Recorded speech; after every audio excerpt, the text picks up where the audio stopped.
Hi everybody, my name is Anissa and this is Judah's Garden, and we are here today on another episode of Society Icebreaker.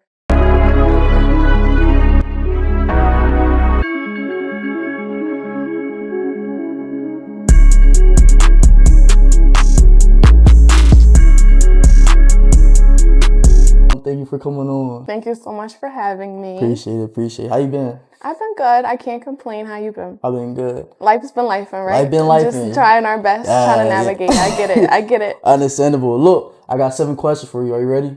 I'm ready. All right. What inspired you to start your plant business, and how did you love for plants grow into something bigger? I would say definitely the jump from a hobby to a business. So I knew I liked plants, but it was kind of when I started loving plants. Yeah. I've been around plants my whole life. Growing up with my grandmom, she has 30, 40-year-old plants, but that didn't happen overnight. She had to plant the seed, she had to nurture it, she had to actually put that time and effort into growing it. So I would say it's just when you find something that you really love to do and you're okay and comfortable with making that your life and doing it every day, make it into a business. Even if people don't understand, just do it. Just absolutely do it. So when you're turning your hobby part-time to a full-time business, it's that jump. It's a little scary, but if it sits right with your soul, do it. So how did it turn to a hobby to a business? Like, what made you start loving it more, where it's like, oh shit, like, let me start making money from it? I would say maybe my grandmom. I would say my grandmom, and just seeing her be able to can say, oh, I grew that plant from a seed. I did that from scratch. Or, oh, I cut a piece of that off and now it looks like this. So I think it was from just being able to see I can actually do this, and kind of wanting to share my love for plants with other people, and just being able to kind of spread wealth and spread goodness, because plants make me feel good and they make me happy. So I want you to be happy. I want you to feel good. I want you to have good air quality. So it's just kind of just wanting to give you what I have and just kind of just share it with everyone, really. No, that's tough. That's tough. A lot of people can look at it like plants can be boring. So what's so exciting about it? What really exciting about it? Growing is very exciting because it's no limits, and don't let anyone tell you there's a right or wrong method. It's just what works for you, and what doesn't. What's chaos, to the fly is normal for the spider, right? So it's just kind of a matter of just what works for you. So I like being able to see, for example, and I'll say this with pride, this one right here, it's not called a corn, it's called a corm. So it's corn, but with an M. So this is a corm. So it's a little itty bitty thing right here. I grew this whole thing from an itty bitty corm. For real? Yeah, and it took me a few months. I have a little greenhouse and a little cabinet, but it feels good to be able to grow this from my home, grown with love, handcrafted, and be hey, here's a gift for you or a gift for your family member. I'm also an on-call funeral botanist. So if you ever need a bereavement piece or a symphony piece, I just kind of being able to just give comfort and just love the people. And I feel plants do it. The reason why I love plants specifically is because I think, cuttings and flower bouquets and arrangements, I think they're cool. They are beautiful. They are a part of horticulture, but they represent a moment, right? And they're only supposed to last a few weeks. Plants, they're eternal. They can last forever. So I think gives you eternal love and kind of makes you responsible for another living thing other than yourself. So it's bigger than just us. We get caught up in GTA first player mode sometimes. So this gives you kind of just another perspective and just something else to kind of nurture and take care of. No, that's tough. That's tough. Listen, I appreciate the knowledge because I ain't gonna say a lot. I'm thinking growing plants oh, it's cool. You see it from going little to big, but that's tough. Oh, it is tough, for sure, yes. Running your own plant business must come with challenges. What one obstacle you face, and how did you overcome it first? So I would say a challenge for me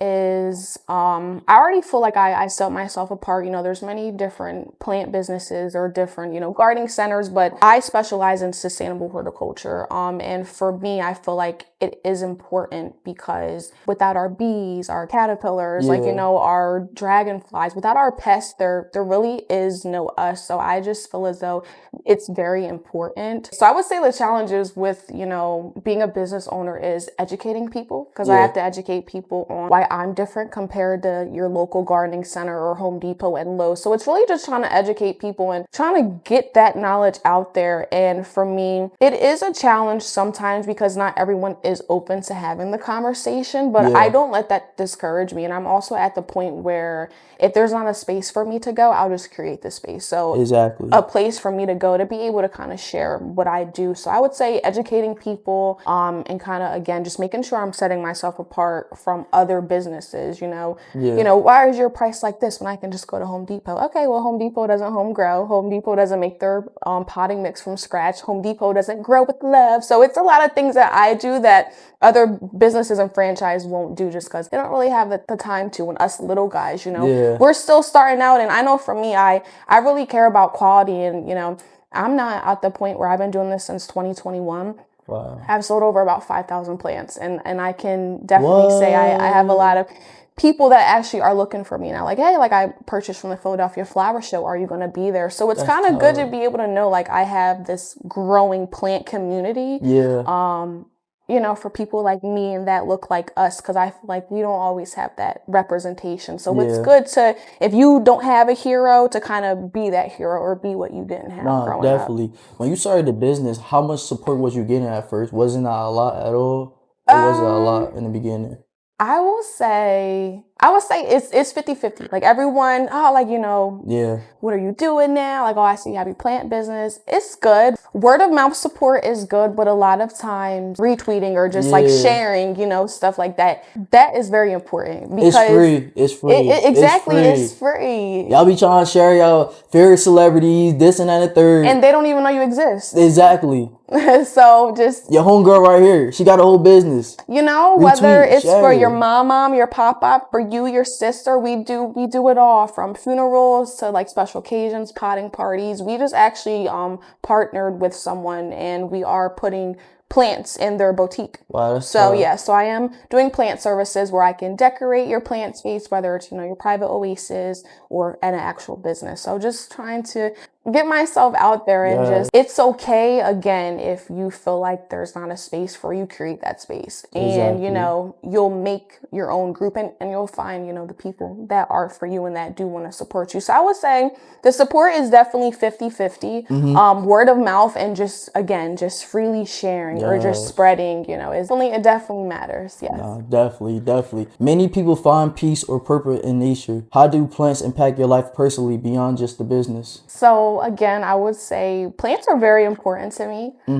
They impact me because I'll be honest with you, if I'm not doing good, you'll see my plants and my plants will like reflect like, oh, she's not doing good type of thing. So I think that plants are important to me because, again, it gives me a purpose other than myself, but to have another responsibility. I have kind of another reason to get up and, be able to keep going. So plants are very important to me. When I kind of like see plants or like, someone gives you a plant, I don't know, it's like, oh, you thought of me. Like, you kind of thought of me, and it's a feel good moment, like being around plants, because I know they uplift me. Like, they do provide the air purifying qualities. And again, just giving you that purpose and just knowing it's bigger than kind of just us, essentially. Listen, you about to make me get a plant, man. I have one for you. Oh, you do? Yeah. I appreciate it. Shit, the way how you making it sound, you make me want to get a plant. They are, and like I said, I have the high maintenance girlies, or I have the ones that thrive off neglect. Literally, her right here, just give her words of affirmation, a little touch, and just water her if you want to, once a month, and she'll be there for you. So you don't gotta water it every day? Absolutely not. Okay. No. So imagine this, right? You can't come back from drowning. Yeah. But you can come back from like sunburn or drought, essentially. So if I'm drowning you with water every single day, you're going to start to get root rot and you're going to start to not look good. But if you get sunburn or if I dry you out, you can come back from that stuff. So with these plants, you only water when completely dry. Other than like silver dragon right here, some plants, they like to be moist because they were grown in swampland area. So that's why they like to be moist. But these, I say they thrive off neglect. Less is more. When we want to love, it means give, no. Yeah. Less is more. Literally, there's other love languages, like the touch, like the words of affirmation. So you don't always have to physically give or pour into something to give it love, essentially. So you only water when completely dry. And again, I use a soilless potting mix. I use cocoa coir, the outer part of the coconut. So when the soil kind of looks light brown like this, you'll know, okay, like I'll have to water. I do have the clear pots for transparency. I have nothing to hide. So you can see how the roots and everything, how they're looking. And again, you can also see, the condensation and kind of when it needs to be watered or not. So yes, I would, for you, if for a beginner, I would definitely recommend Miss Snake Plant. She's a good one for sure. I'm be real. I'm so happy. Like you told me, because you gave me a plant. I was gonna water that shit every single day. I ain't gonna say a lie. You hungry? I'm hungry. Shit. Oh, this for me? I guess for you. Welcome to the team, bro. Welcome to the team. And again, that's one of those, you just pop her in a corner. Just, hey girl, how you doing today? If you want to rep her, you can. And then just water it just once a month or even every other month. They're very drought tolerant. Do she need to be in the sun all the time? So I'm learning any plant can be full sun or full shade. So you can teach a plant how you want it to grow. So if you are going to make it a full shade plant, it won't need a whole lot of water like a full sun plant would. A lot of times, though, with putting a plant in full shade, it just may grow a little bit slower rather than being in the sun. But they can thrive. And again, with it being in full shade, it'll just grow a little bit slower. And if, it has certain colors, it may just revert from, pink back to green or whatever the case may be. But it'll still thrive, essentially. She'll get up there. It just may be a little slow. Nah, definitely. How do plants help the ecosystem, and why is it important to take care of them? Plants are very important to the ecosystem. They are ecologically vital.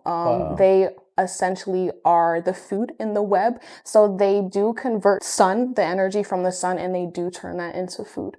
That's very important. They do help in regards to producing oxygen and even kind of filtering the pollutants in the air, whether it's, formaldehyde or benzene. So they're very beneficial. And with the root system, they can also kind of filter erosion as well. So plants, they're very cool, and plants are very important. And again, why we specialize in sustainable horticulture is basically being able to coexist. So a lot of times when we're spraying stuff, oh, I want greener grass, or I want to get rid of mosquitoes. It's not just giving you greener grass. It's not just getting rid of mosquitoes. You are wiping out population of bees, butterflies, dragonflies. So we're messing up our ecosystem by putting synthetic and toxic things out in the environment. And not only is it toxic to us, like Roundup, if it touches your skin one time, you're over 50% more likely to have cancer. They don't tell you that. That's not going to be on the label. So that's why we just have to be more aware of what we're buying, making good buying choices, and just making sure that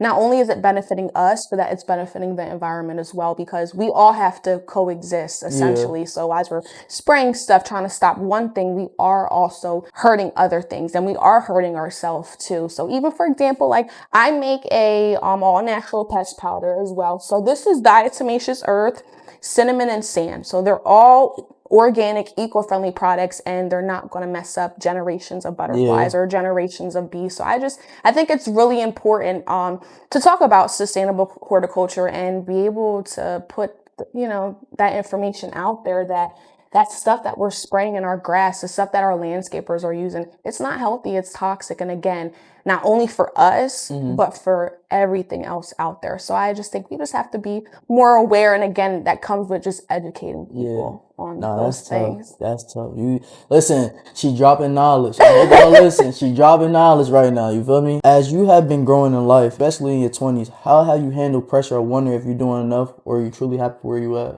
Okay, so I'm 26. I feel old. You can round it to 30. You can't round it to 20 anymore. Well, don't round it to 30. I'm 26 too. Y'all got round it 30. So I would say, especially specifically, we're talking about social media. I feel like a lot of times we're just like overstimulated and we're just exposed to a lot of things. But I feel like it's about perspective. So for example, like looking at you or other people like we've gone to school with, some people can look at it and go, oh, like, what is he doing that I'm not doing? Why does he have this, that, and a third going for him? But what I don't look at it like that. I look at it as like, oh, we went to school together. Oh, we both started in the same school. Oh, he's doing this now.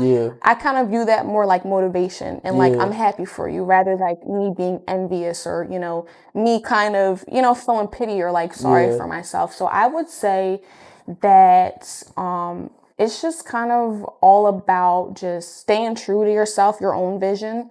And I'm also realizing that we take joy, from our own process by comparing, by, That's trying so to, true. yeah, like, so a lot of times what I'm realizing is, for example, this is a Swiss cheese plant, right? So I'm a Swiss cheese plant. They Yeah. have their own plant care requirements. They're not going to grow like a Dieffenbachia is or that snake plant. They Yeah. thrive off neglect.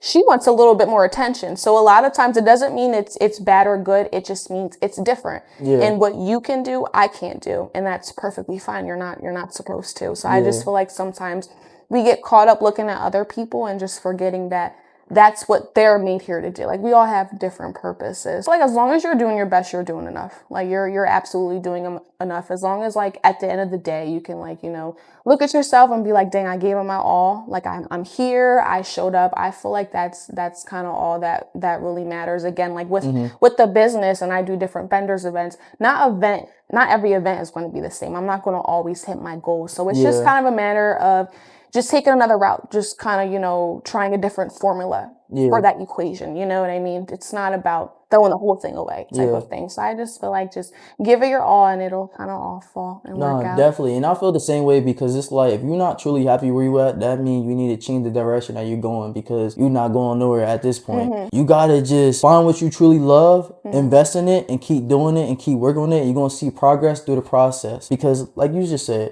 every single time you're not gonna hit the gold mine, but eventually you will. So it's like, keep going, keep doing what you're doing, man. Yeah, and I also feel like to keep in mind your definition of happiness or your idea of happiness is going to be completely different than mine. Again, what is normal for the spider is chaos for the fly. It doesn't make sense. So it's just a matter of what works for you works for you, and you don't have to explain it to anybody, and just be unapologetic with it. I feel like be unapologetically weird, carefree, and it's okay to be selfish.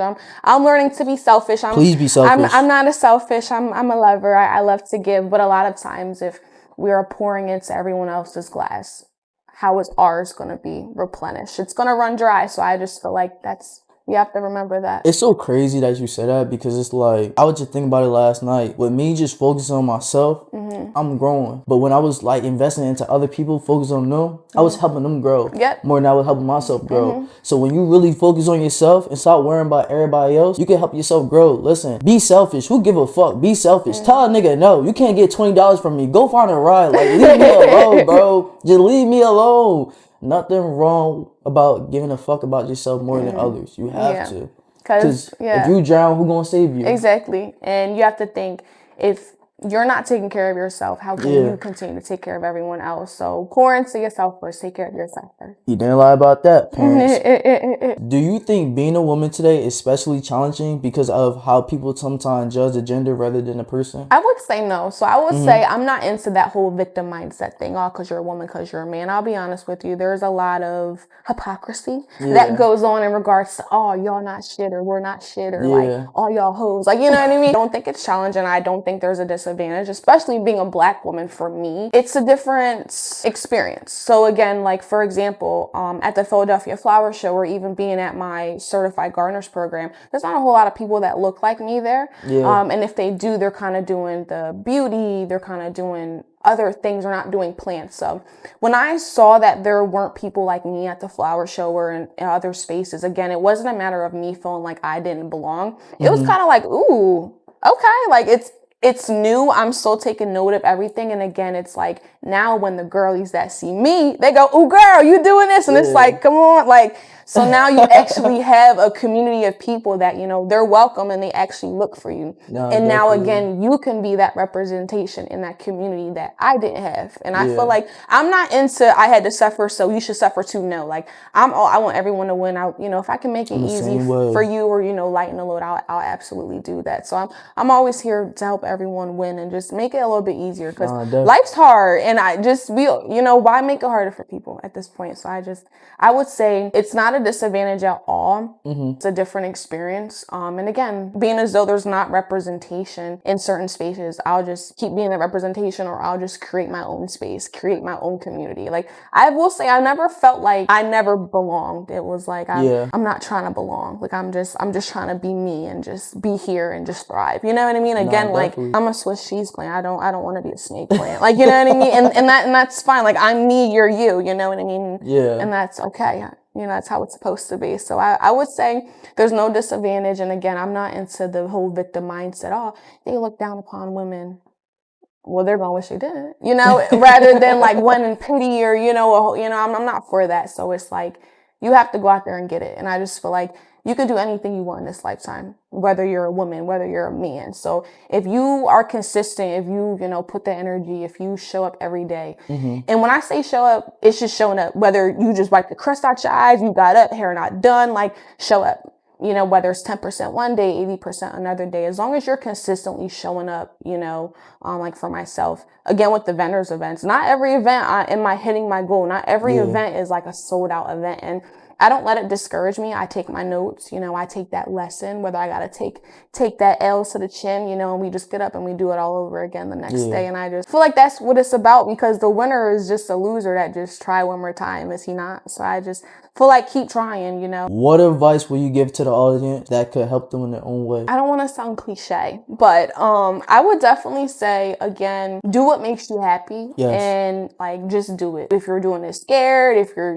doing it like blindly, a lot of times we don't cross over or try new things because we're scared of the unknown, or we rather just stay and stick with like comfortability or like a safe spot. And a lot of times you don't grow in spaces you're familiar with. You don't grow like you've been here already. Like how can you grow? So I feel like when you're stagnant, and when it kind of starts feeling like, same shit, different day, you got to switch up the formula for your equation. So I just feel like, do what makes you happy and just do it. Like, stop trying to say, oh, it's not the right time. There is no right time. Exactly. You make the right time, and you pick and choose what you're going to do with this time. Like, oh, in 4 years, I'm going to be 30. I'm going to be 30 regardless. It's just what I'm going to be doing with the 4 years in that time. So a lot of times we get caught up thinking about the time and what we have to do and all that stuff, that it kind of deters us from going after what we want, because we're thinking about all the hard work and everything that it takes. But again, it's like, just do it. Like,